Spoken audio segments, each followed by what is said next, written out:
Ouais. Les deux, il y a les deux. Ouais. Alors, cette semaine, comme c'est une année sans 2 mois d'Adar, il n'y a qu'un mois d'Adar, donc on est obligé de lire à chaque fois deux parachiotes collés pour finir. Donc on a fait Tazria, Metzora, et cette semaine on fait Chayamot Kedoshim d'un coup, d'un trait. Et les 2 parachiotes, c'est des parachiotes très très riches en mitzvot. Par contre, c'est pas des parachiotes. La semaine dernière, par exemple, il n'y avait pas tellement de mitzvot. C'était toujours la lèpre et la guérison de la lèpre. C'est rare, c'était toute la paracha était consacrée à ça. Mais là, on voit qu'il y a énormément de mitzvot, d'accord, et des mitzvot actuels, qui resteront actuels même malgré la galoute.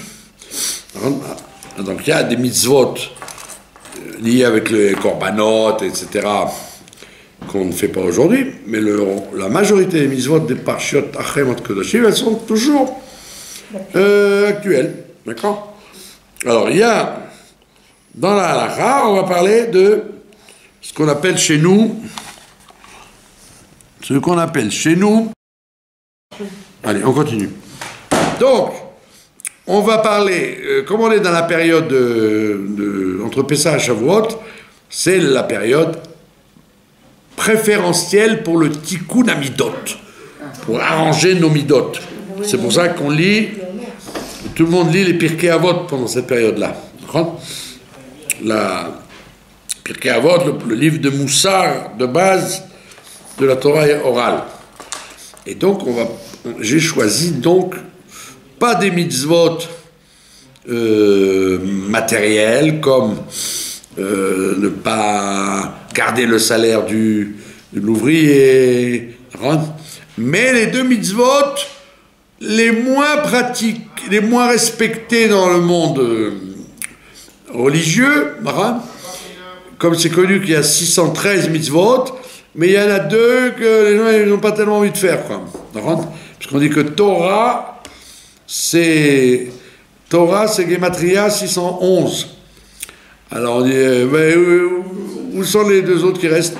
Alors le Talmud, il dit, c'est les 2 premières du commandement, Anochi Hashem et Veloye. Mais moi je dis autrement, il y a 2 mitzvot que les gens considèrent que c'est pas fort, c'est pas très indispensable, c'est l'otikom, velotitor. L'otikom, tu ne te vengeras pas. Et l'otitor, tu n'auras point de rancune. Nekama venetira, c'est 2 mitzvot. Il y a beaucoup de communautés ou de gens individuels, ils font beaucoup de mitzvot, attention à la cacheroute, attention à même Ben Adam, la Chavero, l'argent, de pas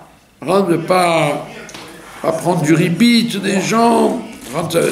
La voisine, elle est empruntée un plateau d'œufs, il lui rend un plateau d'œufs, boules et macpid, elle lui a emprunté du middle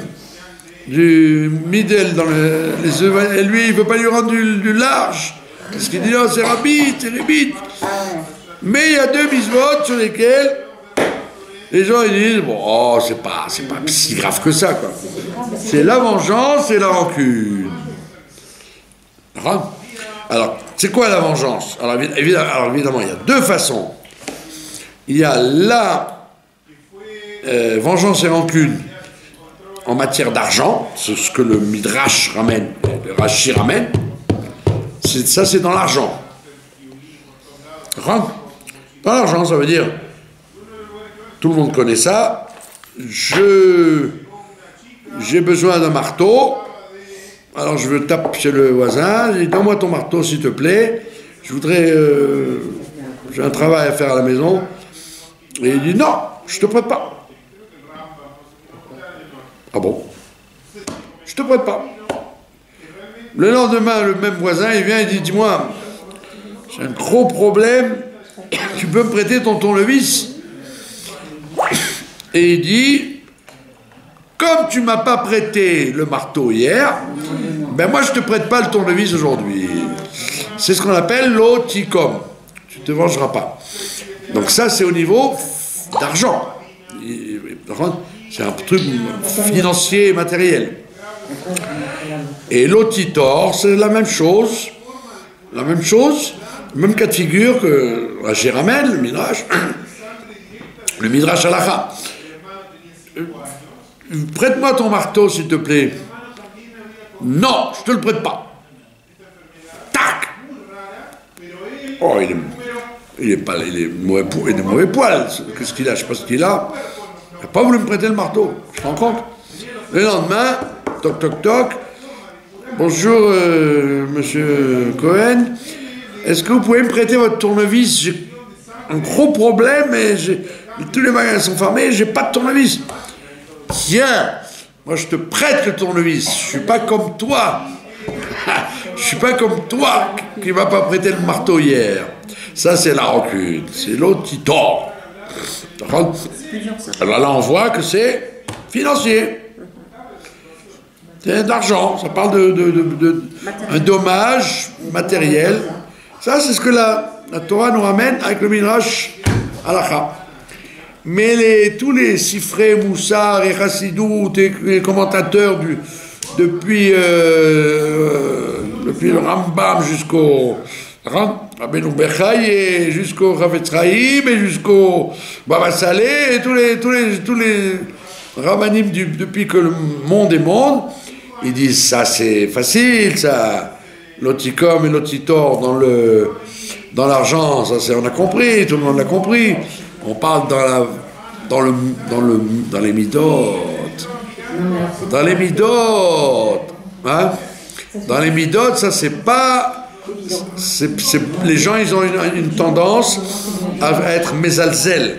En disant non, dans les midot, c'est pas vraiment halakha. C'est bien, quoi, c'est mieux. Mais c'est pas aussi grave que le lotikom et l'otitor de l'argent, du tournevis et du marteau. Et c'est faux, entièrement faux. On dit que le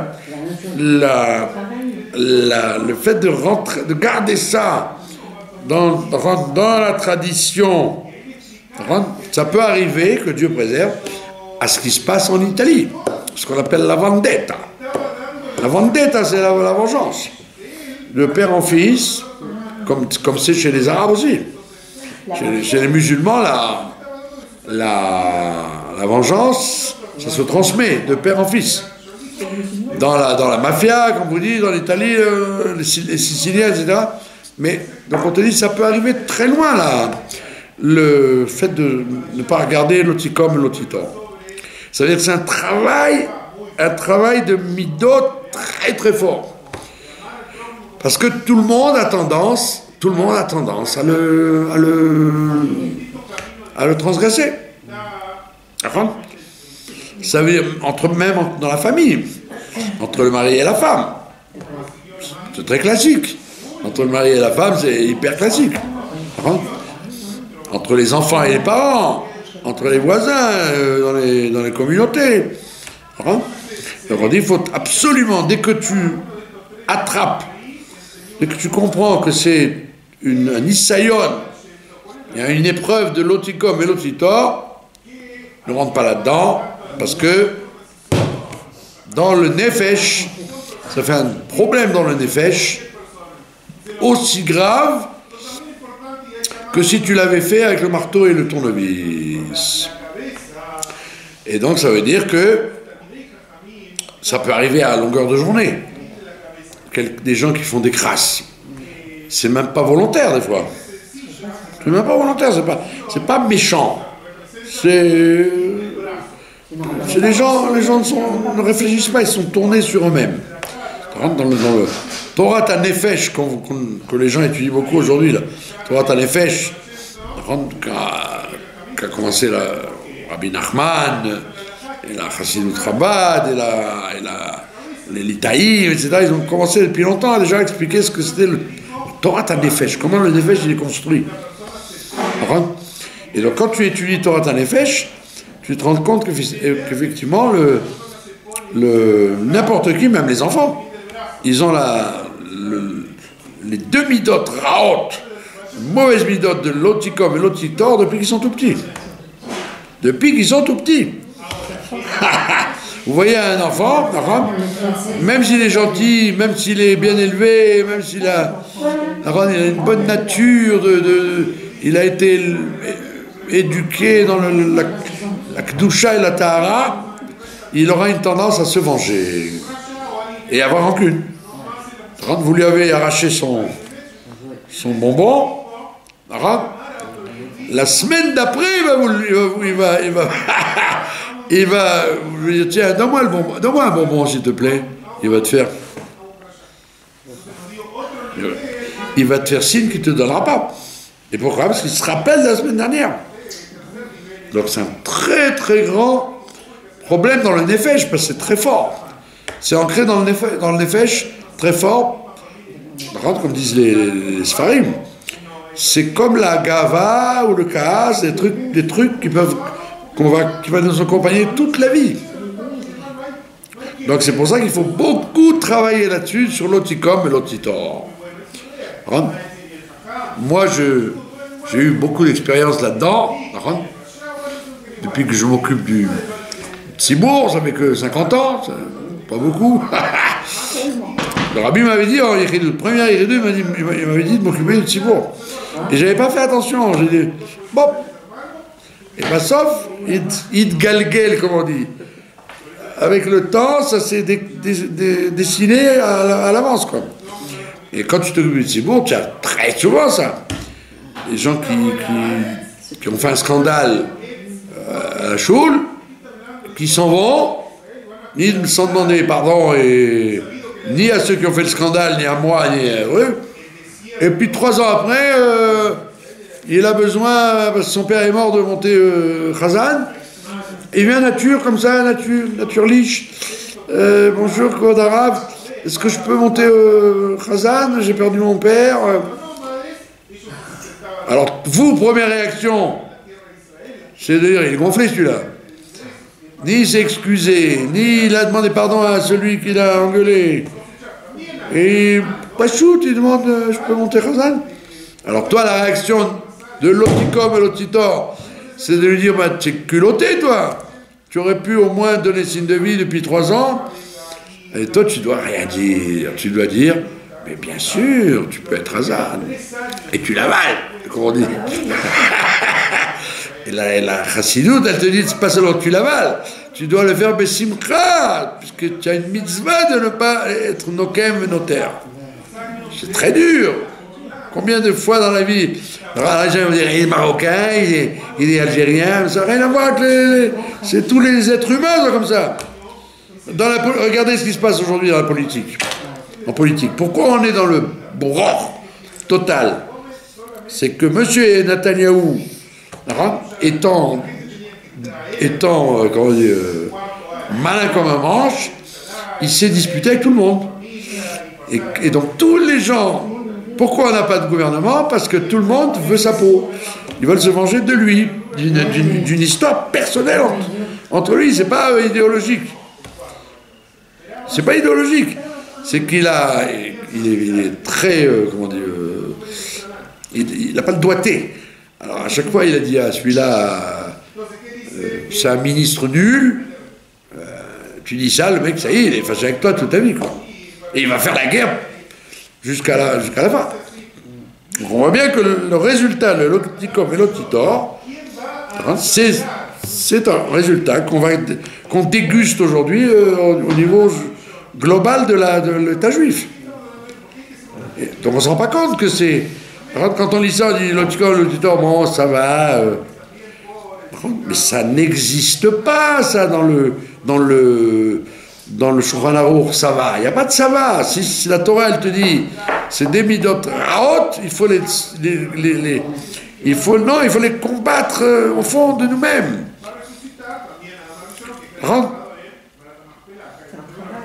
Pardon?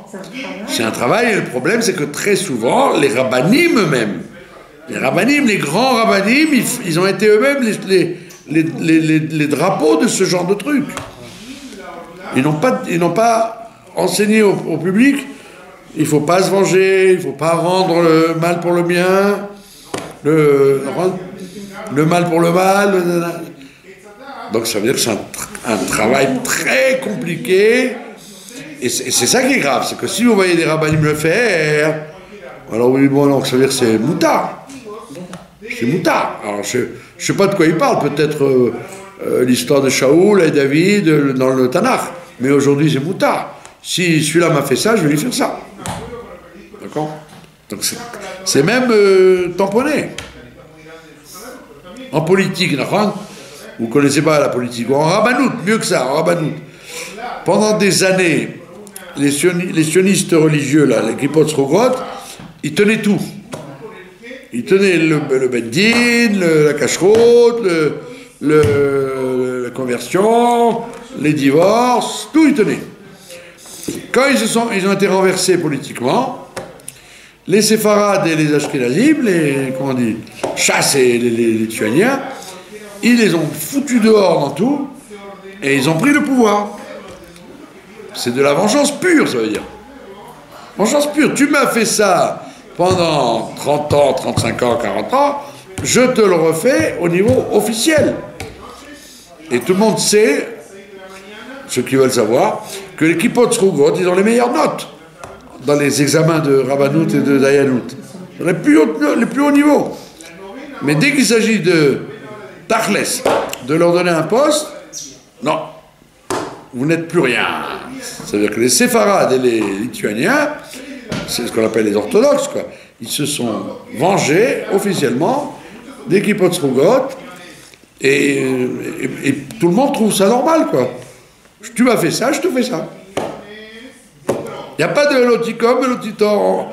Donne des exemples de gens qui devraient donner l'exemple. L'exemple de la Torah. Donc c'est pour ça que c'est un très gros handicap. Parce que quand vous voyez que le monde de la Torah le fait, les grands, les rabbanim, les dayanim, les institutions, vous dites, ben, qui je suis moi pour... si eux ils l'ont fait, moi je le ferai aussi à mon voisin, M. Cohen, hein, j'en ai rien à faire. Mais tu n'as pas le droit, c'est assourd, c'est écrit dans Parashat Kedoshim, l'oticum et l'otitor. Il dit, ouais, c'est écrit dans le truc, mais ils ne le font pas, alors moi non plus je ne vais pas. Et on te dit, c'est mashrish, ça enracine dans le Ben Adam, homme ou femme, il n'y a pas de différence entre les hommes et les femmes. Il ne faut pas dire, c'est une mitzvah pour les hommes. C'est une mitzvah pour les hommes, les femmes et les enfants. Il y a des gens, malheureusement, que Dieu leur pardonne, même avant de mourir, ils donnent ordre à leurs enfants, ou même sur un papier, de ne pas laisser la chose passer. D'être nokem vénotaire. Donc il faut absolument faire une hitbonenout, une réflexion, en disant c'est impossible, il ne faut absolument pas rentrer là-dedans. Je vous dis, quand vous avez affaire à des exemples, comme je vous ai cité, des gens qui vous ont fait de la peine, ou qui vous ont fait une avéra, et qui ne se sont jamais excusés de ça, et après, tout simplement, ils viennent vous dire je peux manger chez vous, ou bien je peux venir chez vous. Alors, le minimum que vous avez envie de faire, c'est de claquer la porte. Et la Torah, elle te dit, non seulement tu ne dois pas claquer la porte, mais tu dois réfléchir si effectivement la personne en a besoin, ben, tu dois la recevoir.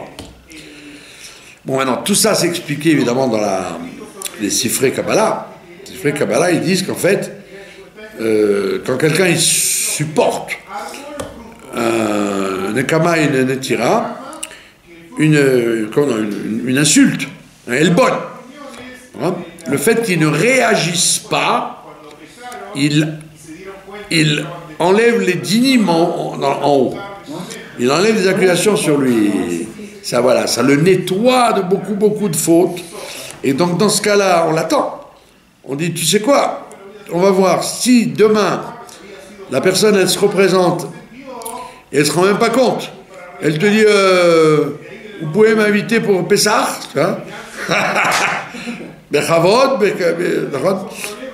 Moi, je mange strictement cachère, je peux pas aller n'importe où à Pessah, il n'y a que chez vous. C'est un compliment quand même, quelque part. Donc en haut, tu dois dire, oh, peut-être qu'on est en train, en haut, d'ouvrir un dossier sur moi qu'on avait fermé, et donc je dois dire, ah ben Chavon, il n'y a pas de problème. Dormir, c'est un peu délicat, parce que j'ai pas de chambre libre, mais pour manger, avec plaisir. Et préparer ta femme à accepter ça, et tes enfants, qui vont dire, mais non, mais papa, ça va pas la tête, non? Celle-là, tu l'as invitée pour Pessah, qu'est-ce qu'elle nous a fait, tu te rappelles pas, Donc c'est un très grand tikkun, si vous arrivez à être mitgaber, à dominer ce Yetzirah, c'est un très grand tikkun. Et donc on voit dans les histoires de tzadikim et les histoires spéciales, on vous raconte ça comme un S. Que le rave en question, il s'est pas mangé. Et le Harizal, il dit, le meilleur exemple qu'on voit, le plus fort, c'est Caïn et Abel. Caïn a tué Abel, d'accord? Ouais, peu importe pourquoi il l'a tué. L'un il dit parce qu'il voulait, l'un il avait une femme en plus et lui il avait une femme en moins. L'autre il voulait être patron du monde, l'autre il voulait être patron du monde. Peu importe les midrashim qui montrent comment Caïn n'était pas content. Résultat des courses, comme on dit, il a tué son frère. Maintenant vient Moshe Rabbeinu, Gilgul de Abel. Et Pharaon, Gilgul de Caïn. D'accord? En plus, le Midrash, il dit, quand il a tué Caïn, quand il a tué Abel, Erev Pessah. Le 14 Nissan, dans l'après-midi, au moment du Korban Pessah. Et le Harizal, il dit, ah papa, vous avez vu le Midrash? Erev Pessah, il a tué son frère. Erev Pessah, mon cher Rabbeinu, il rencontre Pharaon et il lui dit, tu sais quoi, je vais me le faire, celui-là. Je vais me le faire. Et au lieu de tuer Caïn, il prie que Caïn soit... mais au lieu de tuer Caïn, c'est-à-dire Pharaon, il dit non. Tous les Bechorot vont mourir en Égypte, mais toi non. Toi, on te laisse faire tchouva. Donc il aurait pu se venger. Moshe Abel aurait pu tuer Pharaon Caïn, et il le fait pas. Et il savait que c'était le héros. Ben ouais, il a sauvé son... Il a fait le tikkun. Parce que tu aurais dit, c'est normal, comme il a dit Hillel, comme on l'a vu la semaine dernière, le crâne, il a vu le crâne sur l'eau, et il a dit, comme tu as tué, tu vas mourir toi-même. Et on voit que mon cher Rabbeinu, il tombe pas là-dedans. Il fait le tikkun de Abel, il ne tue pas Caïn. Et donc, au contraire. Et alors, qu'est-ce qui se passe? Comme il ne tue pas Pharaon, il va reconnaître Dieu à la mer Rouge grâce à ça. Donc, il a fait un Kiddush Hashem, mais en même temps, il a fait la raison du tikkun. Quand il t'arrive cette histoire-là, que Réhouven, il vient, il te fait une crasse, et qu'après, quelques temps après, il vient, et il te dit, tiens, sois gentil, tu peux me prêter 100 shekels? Toi, tu dis, attends, mais il est fou, quoi. Après ce qu'il m'a fait la semaine dernière, il me donne 100 shekels. Et toi, tu dis, oui, voilà, 100 shekels. Je te prête 100 shekels. Et tu n'as rien dans le cœur. Tu n'as rien sur lui, contre lui. Tu as fait un petit coup énorme. Et tu as radouci tous les dynimes d'en haut. Et donc, c'est pour ça que ça vaut le coup. C'est très dur, psychologiquement. Et même, tu passes pour un pigeon. Tous les gens vont te voir et vont dire, mais vous êtes fou. Après ce qu'il vous a fait, vous lui donnez 100 shekels. Vous lui prêtez 100 shekels, vous lui donnez. Vous avez compris? Et donc toi, tu as fait un petit coup énorme, même si les gens se moquent de toi, et même si ta famille va te dire, mais c'est la moindre des choses, c'était au moins d'être rancunier, si tu pouvais pas être... au moins lui dire, moi je te prête 100 shekels malgré ce que tu m'as fait. Ça, tu aurais pu le sortir, ça tu... Si on le pense, mais on ne dit pas, ça va. Voilà, si on le pense et on le dit pas, c'est une grande midar. Parce que le tikkun dans le cœur, c'est pas pachout. Mais si tu l'as pas dit, même tu l'as pensé, mais tu l'as pas dit, voilà comment. C'est énorme. D'accord? Vous êtes dentiste. Moi, j'ai connu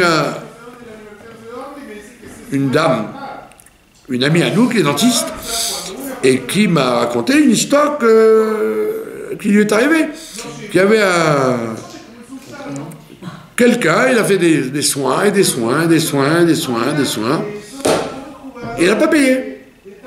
Il a donné des chèques qui sont revenus. Un truc de menteur, quoi. C'est marrant. La banque avait dit, mais il n'y a aucune chance, c'est même pas qu'on a vérifié le chèque, c'est pas shoot que les chèques étaient bidons. Faux chèque. D'accord? Procès, machin, jusqu'à ce qu'on retrouve l'argent, et la personne a perdu, évidemment, d'accord? Tu vois pas qu'un soir,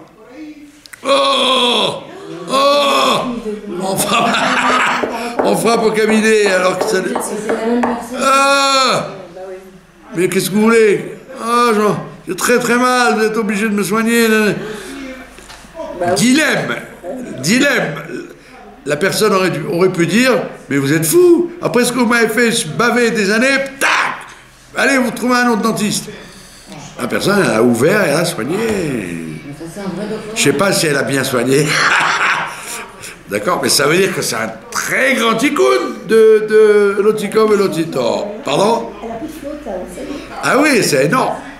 Donc on te dit, c'est très douloureux. C'est très douloureux de garder pour soi et de ne pas se venger et de ne pas avoir de rancune, mais c'est là l'accomplissement de la mitzvah, dans ce monde-là et dans l'autre. C'est très très grand comme travail. Et donc et puis il faut en parler, il faut dire aux gens, c'est rigoureusement interdit ce que fait le monde religieux, orthodoxe, etc., de considérer que c'est... Il n'y a rien de mal. Comment il n'y a rien de mal? C'est très chabour. On était à Yom Ha'atzmaut. On est compte? À la suite, soi-disant, de ce que la Médina elle a fait contre les religieux, il y a des religieux qui souhaitent la mort des soldats.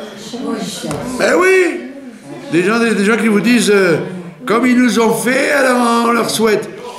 Mais vous êtes malades, vous êtes fous. Donc ça veut dire quoi? Ça veut dire qu'on les éduque dans le lotikom, l'otitor. Et ça, c'est très très grave. On ne doit absolument pas... Il faut dès les enfants, dès qu'on connaît un enfant, il faut lui apprendre l'otikom et l'otitor, parce que... Pardon? L'otikom, nekama, mais l'otitor, netira. Il faut apprendre dès les enfants, aussi bien juifs que goy, à ne pas avoir nekama et netira. Voilà, ça c'était la halakha. Ce qui est une halakha liée au tikkun amidot. C'est pas une halakha facile à réaliser comme si c'était de l'argent. Voilà. Maintenant, dans la paracha, en vérité, ça, tout se rejoint dans ces parachutes-là. Dans la paracha, il y a quelque chose qui ressemble à ce qu'on vient de dire. Il y a une mitzvah, très connue aussi, l'ifne hiver lotiten mirchol. Devant l'aveugle, ne mets pas d'obstacle. Ifne à hiver, devant celui qui ne voit pas, ne mets pas d'obstacle. Alors évidemment, on a compris que ça ne parle pas d'un vrai aveugle et d'un vrai obstacle. Alors le Midrash, il dit, le Midrash Halakha, comme d'habitude, Rashi ramène que ne propose pas à quelqu'un avec qui tu n'es pas fâché, quelqu'un de... tu as un bon rapport avec lui. Donc très bon rapport, ne lui propose pas une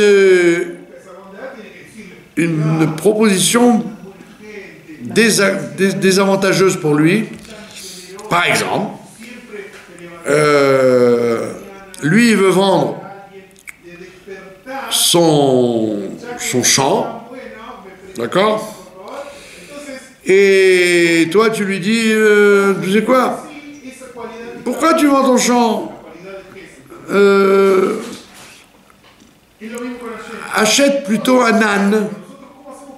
Achète un âne. Et pendant ce temps, toi lui voulait acheter un champ, pardon. Il voulait acheter un champ. Tu dis non, n'achète pas un champ, achète un âne. Et toi, entre-temps, oups, tu le doubles et tu achètes le champ. C'était une occasion.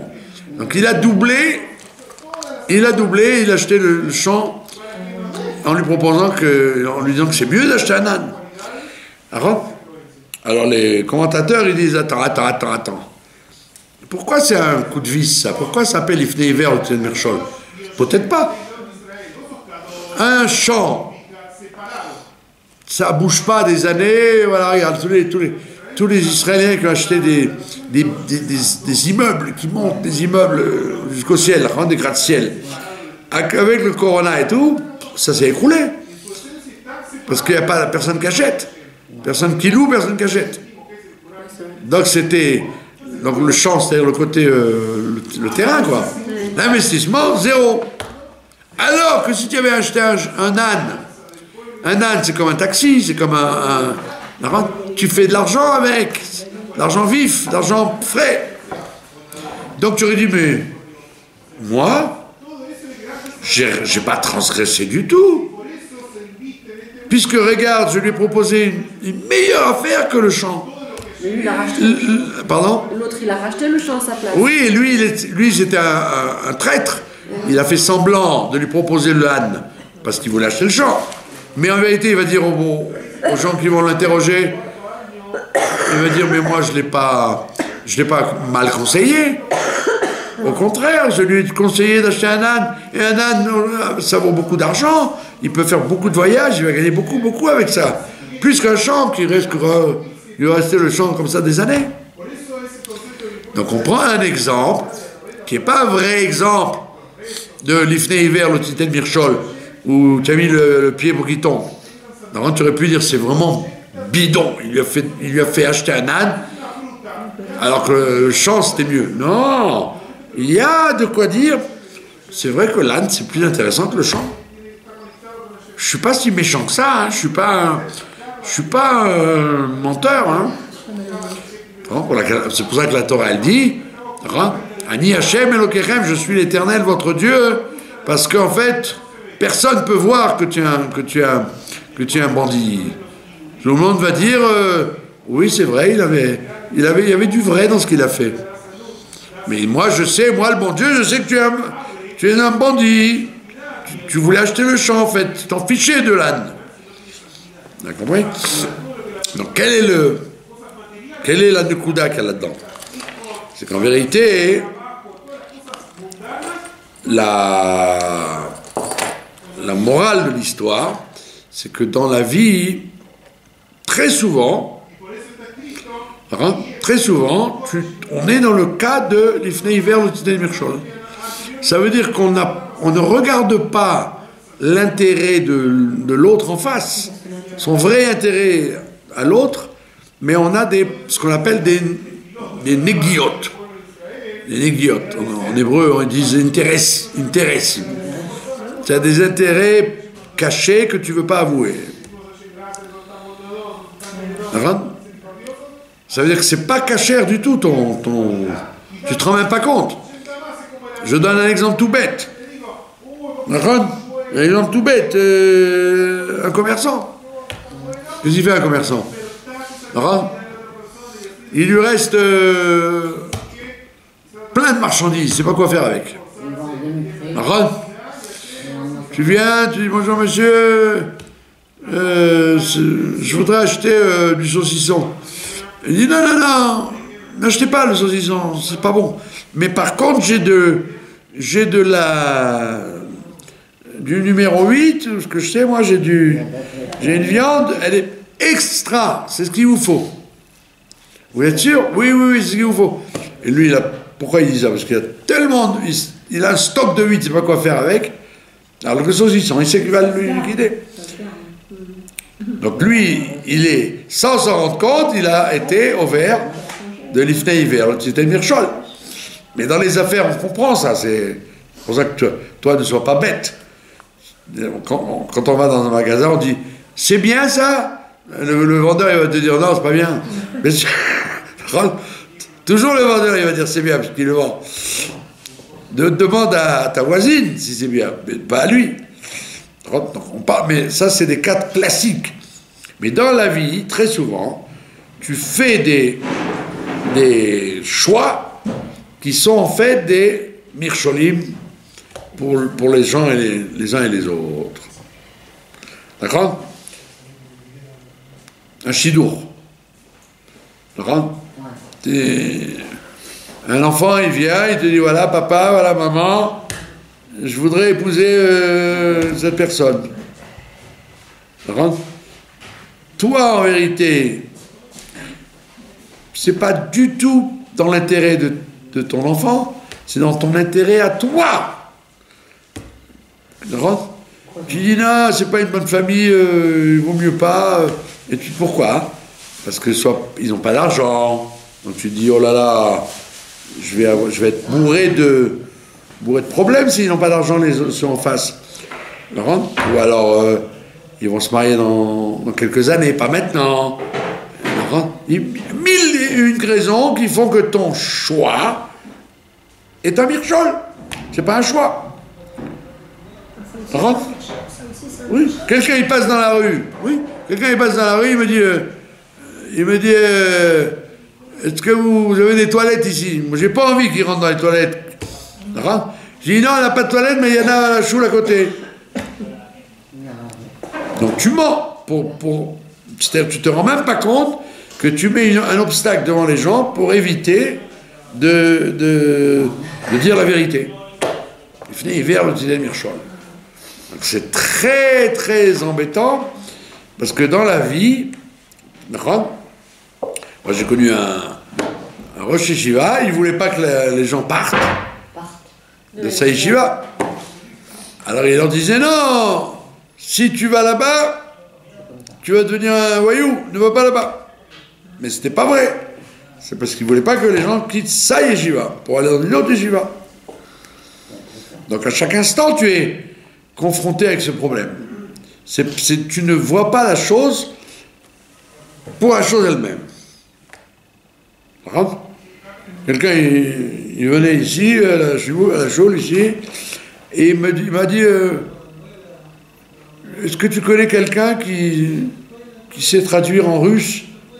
Je voudrais faire des feuilles en russe pour le cocktail. Alors je lui ai dit oui, je connais quelqu'un en russe, mais là je connais quelqu'un en espagnol. Et parce que maintenant aujourd'hui il y a beaucoup de gens d'Amérique du Sud qui viennent, qui parlent espagnol, donc ce serait peut-être mieux en espagnol. Le russe a été déjà revu depuis le temps qu'il y a des Russes. Ça a été beaucoup traduit et sur les pots de mayonnaise, c'est écrit en russe. Partout. Mais en espagnol, non. Alors qu'il y a de plus en plus de Sud-Américains qui viennent en Israël. Alors il m'a fait oui. Quelques jours après, je le vois, je lui fais tu as une réponse? Il me dit non, merci. Je lui dis pourquoi tu me dis comme ça? Pourquoi tu me dis non merci? Il me dit oui, parce que tu veux faire travailler ton équipe d'Espagnols. Je lui dis mais t'es complètement à côté de la plaque. J'ai rien à gagner, ni de l'espagnol, ni du russe. Je te parle simplement de... Émet, commencez maintenant. Il ne comprenait pas, pour lui c'est pas shoot que Donc c'est-à-dire que tous les gens, quand tu leur parles de quelque chose, ils ont toujours, ils gambergent, leur cerveau il fonctionne voilà, en croyant que tu es en train de transgresser l'Ifnei Hiver, le Tietel Mirchol. D'accord? C'est vrai que très souvent les gens ils voient le monde comme ils sont eux-mêmes. D'accord? Donc c'est pour ça qu'on te dit l'Ifnei Hiver, le Tietel Mirchol, ça veut dire que toi, tu dois bien être propre, être objectif, en disant est-ce que c'est pour mon intérêt que je dis ça, ou bien c'est pour son intérêt? Important. Très souvent tu fais ça, hein? Très souvent tu dis quelqu'un n'aime pas le sucre. Mais toi, tu as la confiture à terminer à la maison, tu dis, prenez, elle est excellente ma confiture. Mais j'ai pas le droit au sucre, j'ai du diabète. Ah, vous avez du diabète. Non, mais quand même, elle est bonne. Donc, tout le temps, on peut être confronté à cette avéra, malheureusement, c'est une avéra, de l'Ifnei Hiver, le Tietel Mirchol. Et ça, on l'a vu beaucoup dans les mariages. Beaucoup dans les mariages de gens qui n'ont pas voulu un mariage pour leurs enfants parce que eux ne voulaient pas. Pas que c'était pas bon, mais eux, les parents. Les parents, ils cherchaient l'intérêt d'eux-mêmes et pas l'intérêt de l'enfant. Alors que pour l'enfant, c'était très matine. On voit très souvent que dans le zivoug, des fois, quelque chose que tu ne voudrais pas, malgré tout, c'est le zivoug. Et du coup? Pardon? Et du coup? J'entends pas. Et du coup, c'est grave, du coup? Eh oui, parce que des fois, on peut passer à côté du mazal de la personne, c'est grave, c'est très grave. parce que les parents, ils ont foutu en l'air le vrai zivoug. Donc là, l'Ifnei Hiver, le Tietel Mirchol, c'est pas une formule comme ça, rengaine. C'est une metsiout de tous les jours. C'est d'ailleurs toute la parashat Achayimot Kodoshim, c'est des mitzvot qu'on rencontre tout le temps devant nous. Alors bon, l'otikom et l'otitor, on a dit tout à l'heure, on voit tout de suite qu'il faut réagir. Mais dans l'Ifnei Hiver, le Tietel Mirchol, tu te rends même pas compte. Tu es persuadé que tu fais bien. Puisque la personne, elle a dit, prends, achète l'âne. C'est pas qu'elle était méchante. Elle s'est dit, Bébassov, il va gagner avec l'âne. Moi, je veux le champ, c'est vrai, mais l'âne, c'est bien. Donc, ça veut dire qu'au niveau de la mida, c'est quelque chose qui est très grave. Hein. Et le rabbi, il dit, c'est dans le cas de la shlichut, quand on est shaliach. Soi-disant, on veut l'intérêt de la personne. En réalité, on veut son intérêt à soi. On lui fait pas faire tchouva parce que on voit qu'elle a besoin de telle et telle mitzvah pour avancer. On veut qu'elle habite dans mon quartier, pour être dans ma synagogue, qu'elle écoute mes cours, qu'elle soit mon élève. Donc c'est pour ça qu'on voit que le Issour de l'Otietel Mirchol n'est pas forcément gros comme une maison. C'est pour ça qu'il faut absolument, quand on regarde les parashot Achayimot Kodoshim, d'être Kedoshim, il faut aller vers la Kedusha. Si tu n'as pas une aspiration à la Kedusha, tous tes choix dans la vie peuvent être des choix de Mirchol.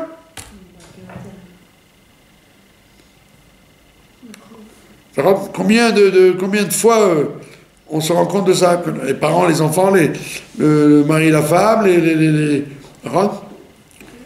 tout ce qu'on dit n'est pas forcément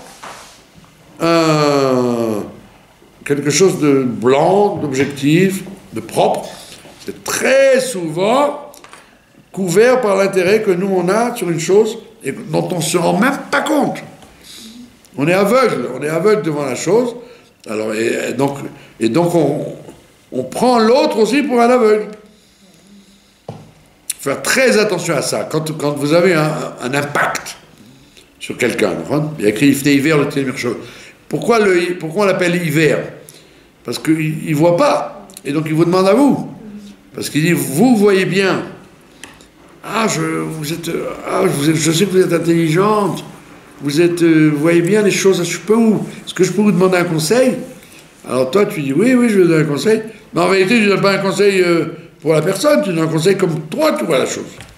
C'est normal. Hein? C'est normal. Ah non. Tu dois le voir d'après uniquement l'intérêt de la personne. Si la personne, elle a besoin de ça ou pas. Il faut connaître la personne à fond. Il n'a rien à dire. Exactement. Il faut connaître les gens à fond, comme vous dites. Ou en tous les cas, être sûr que le conseil qu'on va donner, il est un conseil uniquement dans l'intérêt de la personne en face. Vous avez compris? C'est pour ça que ce soit en cache-route, en chinour, en amitié, en chita, en tout ce que vous voulez. Il y a des gens, ils vous parlent. À l'époque, c'est comme ça, le mouvement des balais de Choua. Les gens, ils parlaient pour faire du chiffre de balais de Choua. Allez, engage-toi. Faire du chiffre. Pour qu'il y ait des gens qui soient balais de Choua. Allez, viens au cours, allez, mange cachère, c'est pas grave. Marie-toi, et après les gens, ils se retrouvent dans un truc, mais ils disent, mais c'est pas moi ça. On m'a embarqué dans une histoire où j'étais pas là-dedans, moi. C'était pas son niveau. Eh oui, parce qu'il y avait un courant comme ça, une montée de la course vers la Teshuvah, et donc tous les gens, ils voulaient rentrer là-dedans, et toi, au lieu de dire, allez, doucement, allons-y doucement, on quitte pas le monde Chiloni, le monde Goy, le monde d'une seconde à l'autre. Donc vas-y doucement. Commence pas à cache-route à faire 3000 à l'heure et jeter les assiettes de tes parents parce qu'ils mangeaient Meddine, ce que je sais moi. Et toi après tu vas te rendre compte un jour que c'était pas c'était trop haut pour toi. Tu t'es rentré dans un système trop fort. Trop fort. Donc c'est d'où ça vient, très souvent, de l'Ifnei vers le Tzedek Birchol. C'est que les gens, les conseilleurs, ils ont dit allez, c'est pas grave, machin va venir, allez, tout le monde peut faire tchouva, tchic-tchac, c'est bon. Ah ben non, le tchouva c'est un truc à petits pas, doucement. Donc, il faut qu'il y ait une klita, il faut que les gens ils absorbent la mitzvah qu'ils ont faite, plusieurs années qu'ils la gardent, et doucement ils avanceront. Vous avez compris? Donc on voit bien que le vice qu'il y a dans l'Ifnei Hiver le Témirchol, c'est que la personne elle s'imagine rendre service. Elle croit pas qu'elle a été dégoûtante.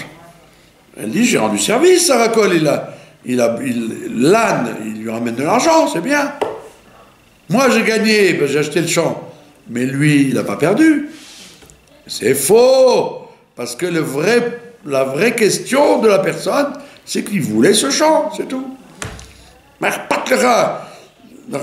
Lui, il le voulait dans son intérêt à lui, tu avais qu'à lui dire, oui, achète le champ. Donc de là, on voit que c'est une mitzvah pour les parents, pour les amis, ou alors même vous, en tant que dentiste, pareil. Un dentiste, il va toujours te dire... il ne va pas te dire, oh, vous savez, ça va passer. Il va te dire, vous savez, je vais vous faire des implants, ça va vous coûter 100 000 shekels. Des fois, attends, peut-être c'est pas le moment, ou peut-être comme les pubs qu'ils font dans les... Ils en font de moins en moins d'ailleurs. Ils faisaient des publicités où dans 24 heures, où ils vous changent toutes les dents. C'était du cinéma et du publicité. Donc on va dans le métier, dans la vie, dans l'amitié, dans tout. Il y a des Michael, que Dieu repose son âme, il me racontait qu'à Natania, il y avait un club de divorcés, de femmes divorcées. Ouais, elles se retrouvaient sur le kikar régulièrement, et elles se faisaient de la pub pour encourager les autres à divorcer, en disant, mais, oh c'est bien, mais regarde, nous on est libres maintenant, on est tranquille, on est... Mais tu es folle de rester avec ce gars-là, il me dit, j'étais scandalisé, parce que, c'est-à-dire que, d'où ça vient? D'où ça vient? C'est que, profondément, les gens, ils savent qu'ils font pas bien quand ils divorcent, même si c'est dur, ils savent qu'ils font pas bien. Donc, comme ils veulent pas être seuls, comme les malédictions de Berkokotai, tu n'as pas envie d'être le seul à fauter, et à être dans le pas bien, donc tu parles aux autres, on leur dit, mais fais-le aussi. Il n'y a rien de mieux comme les fenêtres verts, le Titan Mirchol. D'accord? Malheureusement, parce que vous êtes propre de tête, mais il y a des gens, ils ont fait quelque chose de mal, ils ne voudraient pas être seuls, alors ils font Oufaratsta. Ils parlent aux autres et ils encouragent les autres à faire les mêmes choses qu'eux. Alors il faut être très, très réfléchi en disant, quand je parle, quand je donne un conseil à mes enfants, à mes parents, à mes amis, est-ce que je le fais vraiment pour leur intérêt à eux ou parce que moi j'ai envie que... C'est ce qu'on appelle les fnei vers le Titan Mirchol. Donc on voit bien que toutes ces mitzvot, c'est des mitzvot de Tikkun Amidot, et si tu n'es pas dans la Kedusha, tu risques de tomber là-dedans. C'est pour ça que on te dit, le Shulchan Aruch, il te dit, si tu ne sais pas, si tu n'es pas sûr, tu n'es pas pur dans ton choix, ne donne pas de conseil.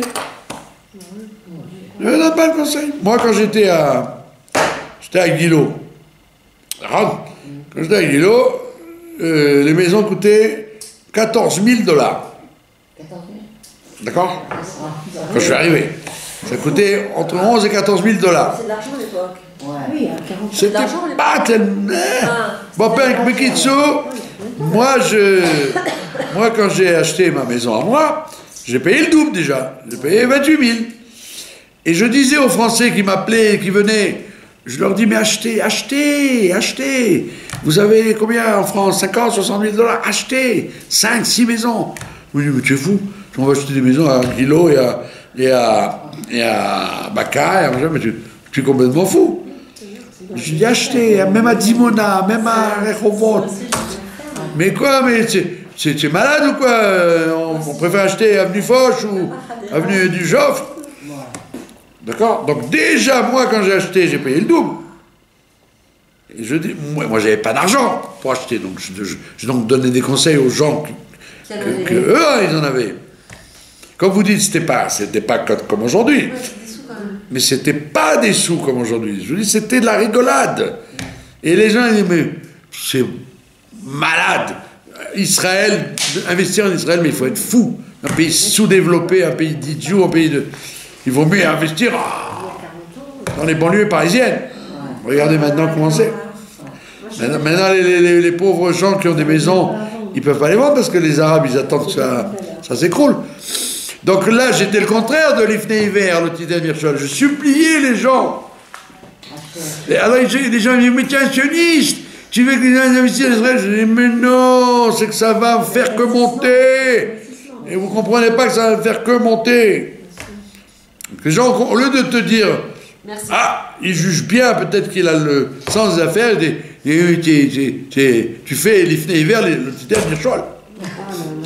Alors, et maintenant, ces gens-là, ils se, comme on dit en français, ils se mordent les doigts. Parce que, quand vous dites, bon, ça paraît pas beaucoup d'argent, mais c'était rien vis-à-vis de moi, aujourd'hui, maintenant, à Guilo, allez trouver un truc à 140 000 $, mais vous l'achetez tout de suite. Mais même maintenant, même Guilo, ça coûte... Ah ben oui, ça veut dire que le monde s'est renversé, et en fait, les gens, ils jugent faux. Les fnei vers le Titan Mirchol, mais justement, des fois dire, Peut-être qu'il a le flair, celui-là. En Israël, ça a toujours monté. Voilà. Voilà, donc Yehi Ratzon, qu'on respecte comme il faut les mitzvot, toutes les mitzvot de Achemot Kedoshim, Comme il faut. dans le moindre détail, et de là on aura toutes les brachot, et la bracha essentielle, la venue de Mashiach Tzidkenu. Amen, amen, amen. Je vous remercie de votre attention.